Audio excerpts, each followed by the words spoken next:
So as drummers, we love our gear, right? We love our drums, and we know our cymbals just aren't little discs of metal just for the hitting every now and again, especially when they are handcrafted by someone who's dedicated years of their life to understanding the craft of cymbal making. So last week I went up to Bristol to meet Dave Collingwood, who's a drummer and a cymbal maker, and we talked about his process, we talked about his philosophies, and I got to hear some really nice cymbals. So enjoy this interview and keep your ears open because you might just hear that cymbal that you've been craving for. How long have you been making cymbals?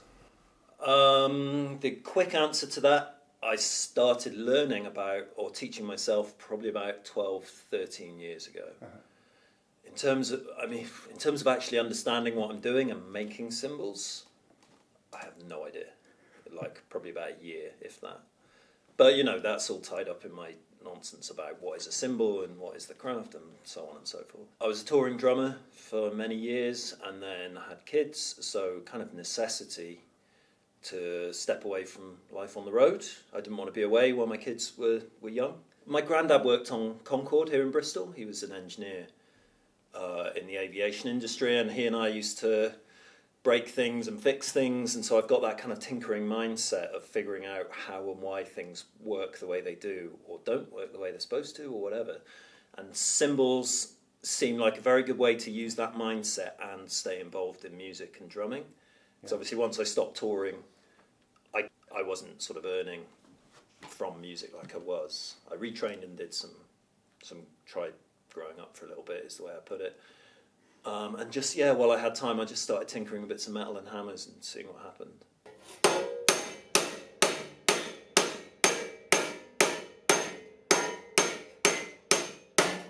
Making's great, and I'm not interested in being a brand as such. Like we've talked about, I don't make lines of cymbals. I'm not looking to be a brand that goes, here's my traditional line and here's my this and that line. I'm just more of a kind of experimenter, and people assume I'm a jazz drummer who cares deeply about all these things, and I'm not, and I don't. So for me, the necessity comes from really having to put food on the table as well as stay interested, ultimately. If I'm just making all day, every day, if I do anything all day, every day, I lose interest. Mm-hmm. But then, certain political things and COVID and all the stuff that affected us all came along, and I, like a lot of people, I lost a lot of business, and so it's like, well, what can I do? And you either adapt or you don't. And so, no one else was teaching, and I thought it gives me a good opportunity to share my knowledge. It gives me room for new knowledge that I can pass on, but also kind of stay ahead of the game a little bit. And I don't just want to be a maker that makes and play that game and compete on that level. Not that there's anything wrong with that. I'm just happier trying new things all the time, and that seemed like an obvious thing.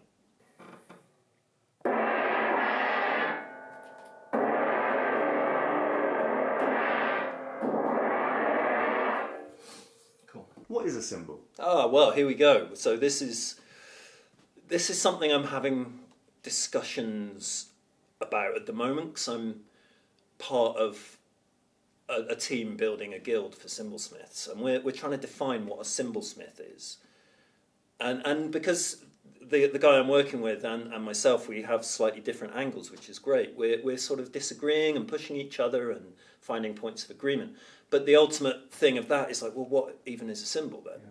And I don't know. I don't really want to know. It's kind of usually something that shape, really.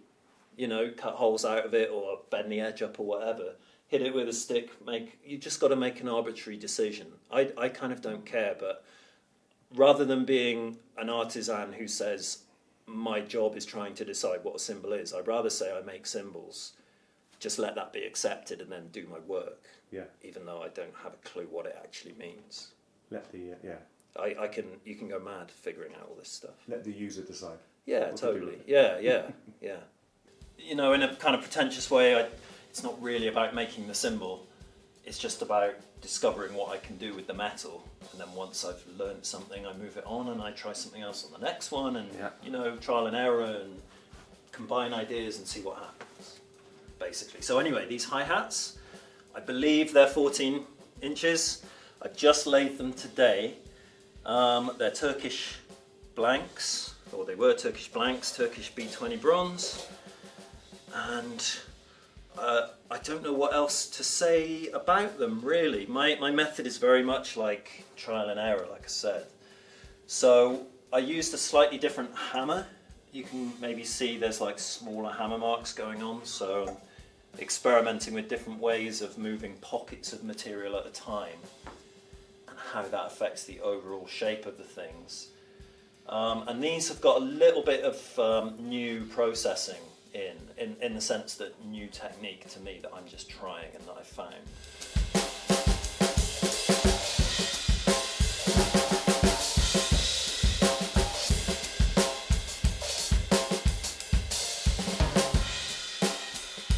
Yeah, that is, I think, an 18, which is slightly out of shape, I think. So I laid this one really heavily from underneath in order to bend it way out of shape, to give it an openness and a wobble and a motion and an explosiveness.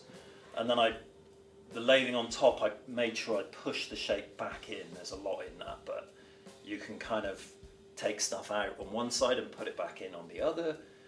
And I think it's not entirely flat, but whatever, it's a piece of metal that makes a noise. So that's what that is. Again, small little hammer strokes.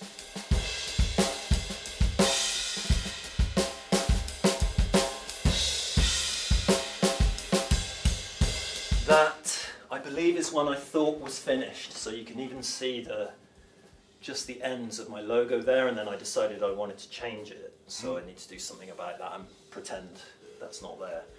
But that was a lot heavier, and I decided I wasn't too keen on it, so for reasons I don't understand. So I've made, it's kind of a crash ride, I suppose, like they all are, but it's got a really, I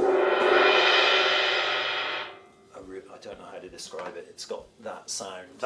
It's got that sound, but it's got a nice, personality. Yeah, it's got a very sort of shimmery, it's got a strong breath, a lot of vowel sound in it, which is nice. That one's a bit drier, you can see. Very small bell. Very low bell, that's a hand-formed bell. I believe these two are factory pressed bells in the blanks. This one was totally flat with no centre hole, so I made the bell by hand and purposely made it low, kind of flat, and that gives it a slight smokier, kind of mid-range, lower vibe. Kept it kind of dry by not lathing too much. You can still see some crust coming through, but laid the edge nice and thin. So there's all like zones working against each other and holding each other, and you know that obviously creates a kind of sonic palette.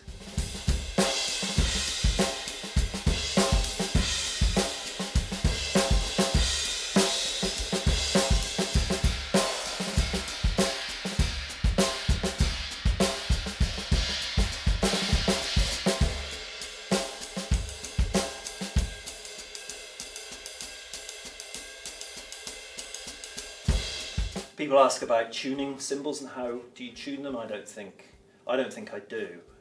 I see it as like a white noise that I then EQ somehow, and each one has a different EQ curve, and you can roll off bass or spike in the mids or whatever.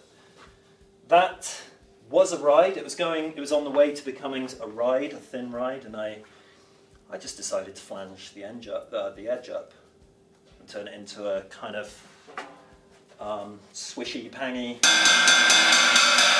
China sort of thing. Those can be challenging to figure out how to get the shape to sit happily in all these directions, but once you get it, you can manipulate things however you want. But that took a bit of wrestling. Happy with that.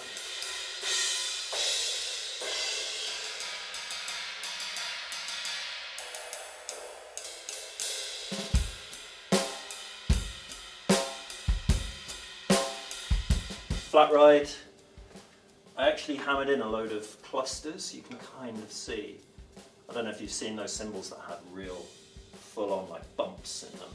I did some very wide spaced clusters. You can just about see. They were very prominent, and then I pushed them back out on the lathes to try and get the flavour of a clustered cymbal, which tends to sound a bit more like dirty or growly or something, but put some clarity on top of it by pushing them back into shape. So it's all very like subtle manipulation. So that's what they are, and I'm quite happy with these. They're going to be part of the next batch.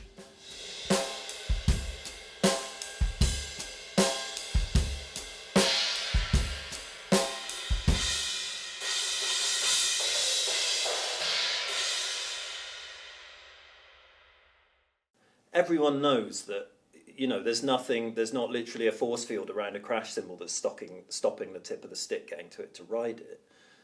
And any cymbal does anything you want it to do. So yeah, my philosophy is more about, it's just a piece of metal that makes a noise. Use it, So anyone can take a crash cymbal and bend it in half and hit it. That's not written on the cymbal. A crash cymbal brackets, you can bend it in half, but it's there to be used. There's an artist, I don't remember the name, who did an installation where he rolled a load of cymbals across a concrete floor and just let them trace a line around the room and then do that thing and come to a stop, and that made music or something. So my usual sort of evasive way, I haven't got a clue what any of it means, and that's not why I do it. I'm not making crash cymbals or right cymbals, but at the same time I am. Do you know what I mean? Yeah. I just want to do my work, whatever that is.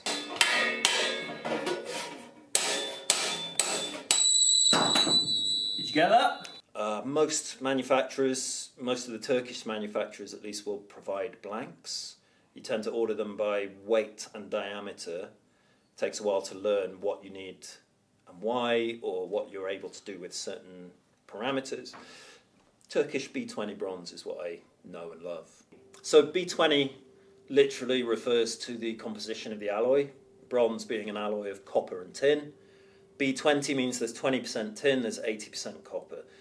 That is just a tried and tested musical alloy in the setting in which we use it. B8, 8% tin, that's the delineation.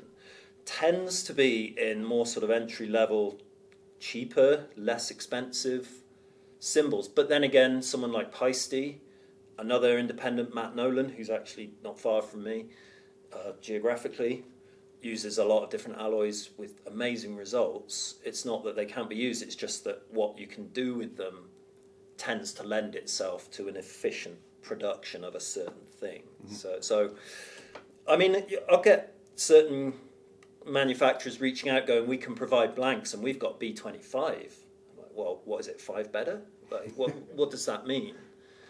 So B20 is just tried and tested, and yeah, I'm going off on one a little bit, but that's generally what that is. B20 is tried and tested and makes beautiful cymbals, is the accepted way.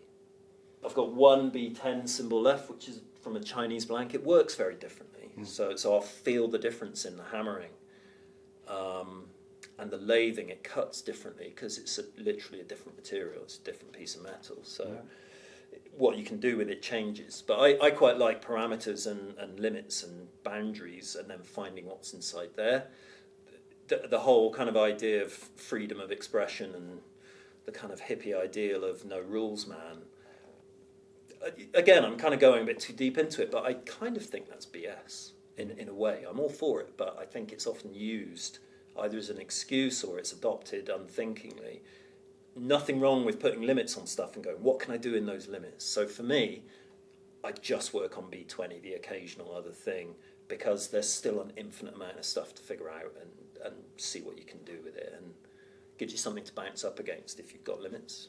Pretty much 99.9% of what I'll do will be hammer the blank into some kind of shape, strength, existence, and then lathe it to either remove some of what I've put in or add something or both at the same time, and then maybe hammer it again. You can go through the surface into softer material that's been less affected by the hammering you've just done, lathe some of that away, hammer it again to then harden up something in a thinner state. But generally speaking, hammer it, lathe it, sell it, hopefully. This one you've had me working on hammering, I hammered the bell into that as well. So the first thing I'll do, it's not vital, but I'll hammer the bell in, make sure that's where I want it, then drill the hole so I'm committed. Because I don't like hammering bells once the mounting hole's in. You can. And then I'll move to the rest of the body of the cymbal. I could do like an 18-inch crash in half an hour maybe, probably with lathing as well. Okay. In the early days of teaching myself, because I'm 100% self-taught, it would take literally months, possibly even into the years, because I not have a clue what was going on, put it aside, try something else, learn something on that new one that I then look at the old one and go, oh, I get it. I know how to manipulate that back. So yeah, it takes a long time to get that sort of efficiency of, and it's not about replicating the same thing over and over again. It's understanding that if you make a mistake, you can get out of the hole very quickly. Or you can purposely make a mistake, see what happens. If it works, carry on. If not, backtrack and carry on. But that takes a lot of figuring out. Lathing is really vastly underestimated part of the process, the power of it and the subtlety. Let's not say there's nothing in hammering, because of course there is, but I mean, in a literal sense, it thins the cymbal. It makes the cymbal thinner overall, depending what you do and where. It also, it depends how hard you push while you're lathing as well. So if you're pushing like crazy as you're cutting material away, you're also going to be misshaping the cymbal because it's altering and becoming weaker in a different piece of metal in real time. So if you were to take, let's say, 100 grams off of the cymbal in one sweep of cutting, you'd be pushing really hard and you'd end up with this floppy, out-of-shape thing. If you did it in 10 sweeps of 10, you'd have a completely different result of this not floppy, out-of-shape thing. So it's basically an opportunity to completely control the shape and therefore the sound, ultimately. Where you've got a surface of metal, let's ignore hammering for now, but let's say you've got a surface of metal. Let's say as the crow flies, you've got 100 millimeters of surface for the sound to go over, although it's vastly complex. Suddenly you're cutting in all these channels. So if you were to walk it, you might suddenly have 200 millimeters of surface area. So you've got all this extra stuff for the energy to go through and off and round and in and little points and curves, and you get this rich complexity to the sound then, which can turn into trash, whatever that is, you know. So it's a real vastly complex thing. Can people commission you for sound? Oh God! Or So do they have to come and choose something? So literally today I posted on my Instagram stories, I'm stopping taking commissions and I'm stopping doing modifications. Up till now, yes. Yeah, I get it a lot. People asking for a thing. So that really opens up another can of worms. Commissioning me for sound. So it depends the language that's used. I'd like you to make a dark cymbal. Okay, what does that mean? You know, don't know. Okay, well, send me some examples, send me that. Someone who says, there might be two people who ask for a trashy cymbal, but they might mean two completely different things. Or, slightly different, but that matters. So I have to read the person, really. So no, I don't do it anymore because I'm kind of sick of the whole thing. If I'm honest, I'm not really interested in achieving a sound. That's not why I do it. I don't have a sound in my head.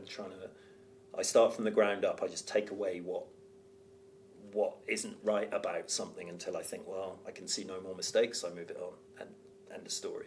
So someone coming to me with an idea, yes, I can probably do it. But then I ask myself, well, I probably could have made 2 or 3 quite different cymbals and still hit the brief. It's funny. There's a lot of psychology in it, and I'm kind of through with it. And the language some people use as well. For a start, what does dry, dark, bright, shimmery, what do all these things actually mean to you, the person coming to me? Yeah. I have to understand the person, not the language, although they're both the kind of the same thing. But also, you get people coming going, can you make it sound a little bit more, do you remember that show on BBC in 1984? Can you make it sound like that?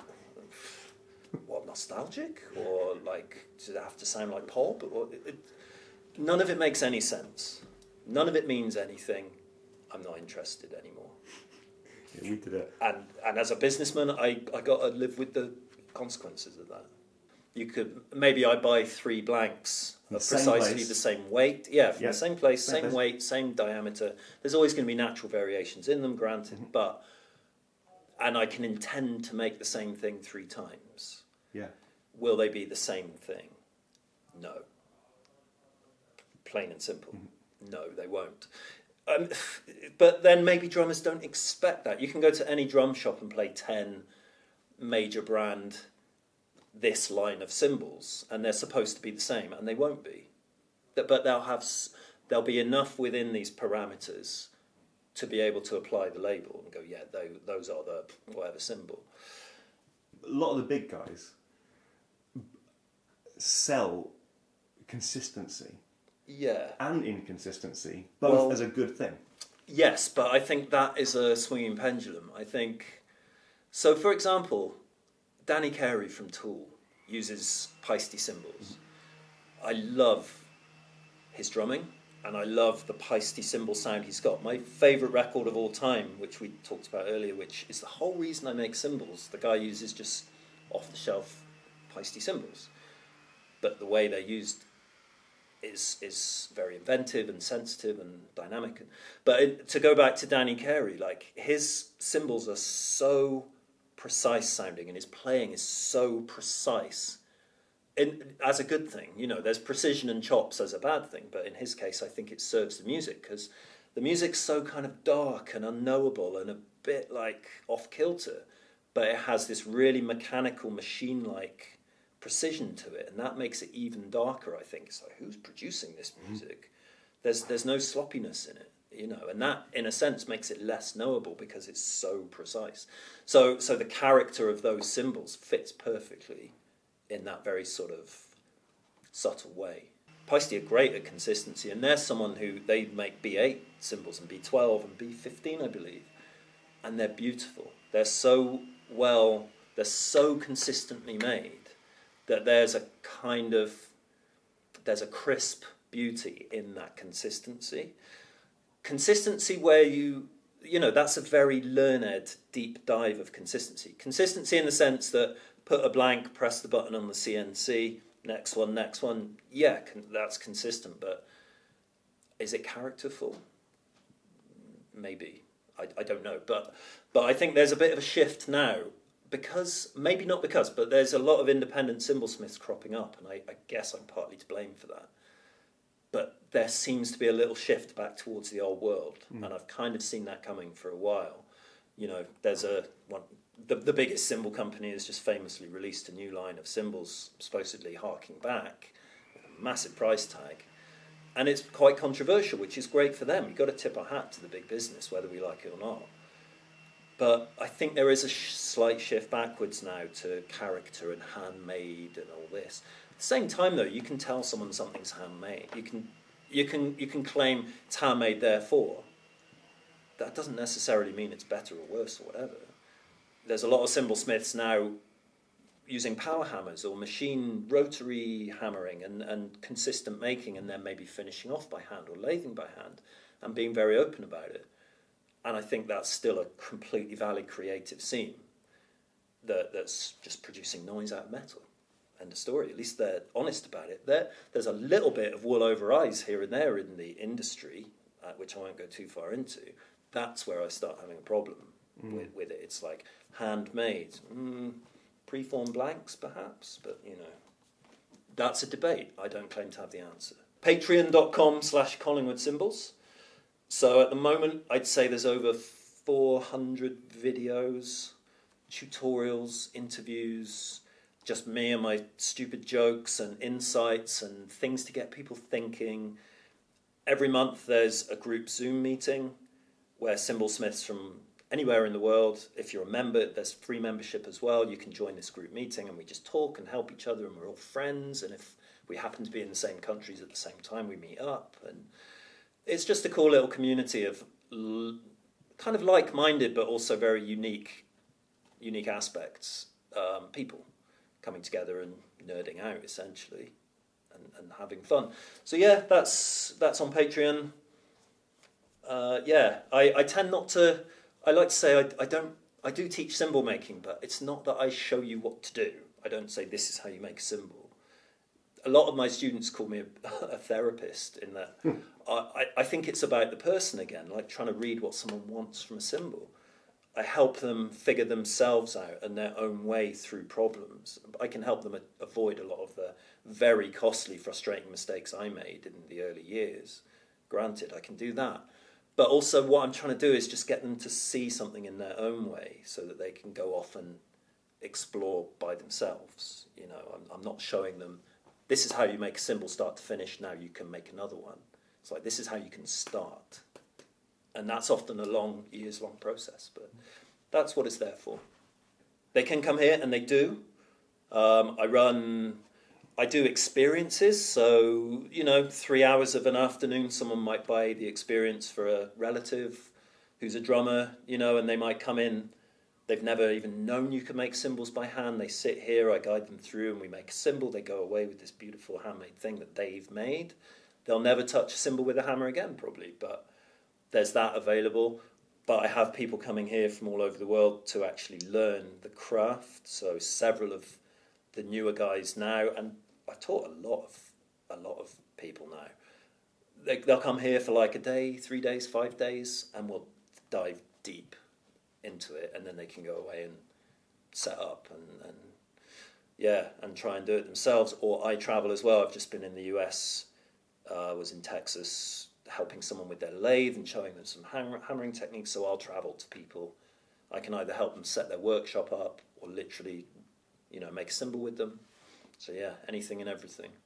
Again, it's another pretentious thing, but I like to say that I make like one half of a relationship for someone else. So if someone comes here and tries cymbals thinking of buying a cymbal, I'm looking at their eyes when they're playing, and they'll hit a cymbal, and if the eyes go a bit like and a bit of a grimace, they are not buying that cymbal. End of story. They might try it for an hour, but they're not buying it. If they go like that and and there's that reaction, I know they can put it aside and go through all the others. They're coming back to their cymbal and they're walking out with it.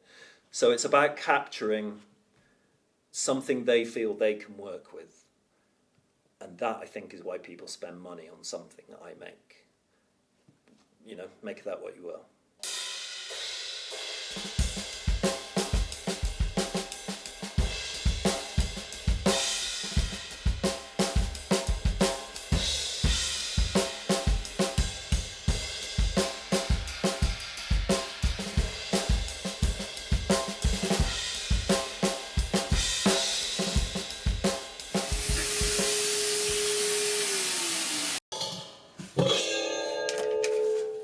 So I really hope you enjoyed that video, and then if that's got you in the mood for using your cymbals in an interesting way, check out this video next.